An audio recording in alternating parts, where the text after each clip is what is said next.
He played by his own rules, a free soul in a free landscape. He dictated the agenda. He was the house anarchist, following his own impulses, to the great despair and delight of Editor-in-Chief Johan Overus. When the story about Herman Eliasson, the Minister of Transport and Communications, showed up a few days earlier, Viljar had long been telling his superiors that he was working on a gigantic story of unbelievable dimensions. Nonsense, of course. In reality, he'd spent most of his workdays planning a weekend in London with Alexander. Fortunately, the departure had worked out to be on the very day he'd been able to present the Minister of Transport's head on a platter for the editors. "People, listen to me for just a moment." Editor-in-Chief Johan Overus guided Viljar firmly up to a corner of the room where the other journalists could gather around. Then he took a firm hold on his own hips, and Viljar observed with fascination that the editor's hands actually disappeared into his love handles. "This story will hit the media elite in Oslo like a pint of Guinness in a bubbling champagne party. This story will be a damned wet blanket on Herman Eliasson's chorus of admirers. We in the local press who know the guy have waited a long time to see him dangling. Bloody well done, Viljar." The applause rang out in the small space, and Viljar Ravn Gudmundsson took plenty of time to enjoy the moment. This was his story. He was invincible in this power play. The truth was his steadfast squire, and no one could poke holes in this story. Outside, the wind was rustling the old oak trees next to Lillesund School. Exhausted leaves clung tightly to the sap of summer a little while longer. Unlike the journalists inside, the trees knew that everything comes to an end. The wind will strip the trees bare in violent gusts, spitting out the withered jewelry at a final resting place. 17-year-old Jonas and his lover were on a farmyard a dozen kilometers farther south.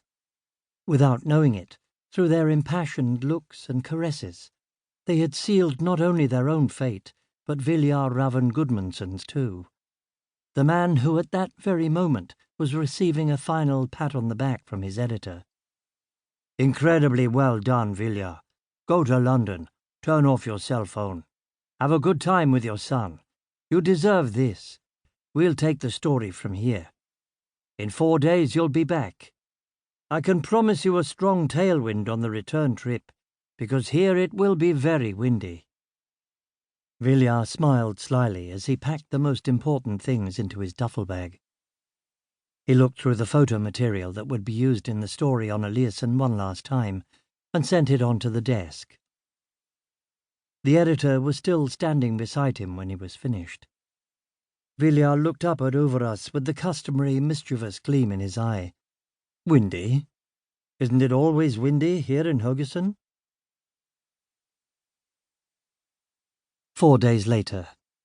Stemmen, Haugesund. Tuesday evening, August 31st, 2010. Threatening clouds swept across the sky. Like a dark omen, they demanded their place in the blue hour between day and night. One moment the waters of Eivindsvatnet were bathed in a magical shimmer, and the next they were wrapped in a black, suffocating carpet of sulphurous air, accompanied by thunderclaps and violent downpours. Jonas Farkenstad was standing out on a small bridge known as Stemmen, built in 1907 over the dams at the entry to the recreation area around Eivindsvatnet. The spindly figure peered searchingly out over the edge. His shoulder-length blonde hair was plastered to his forehead, and ice-blue eyes were focused on an imaginary point out in space.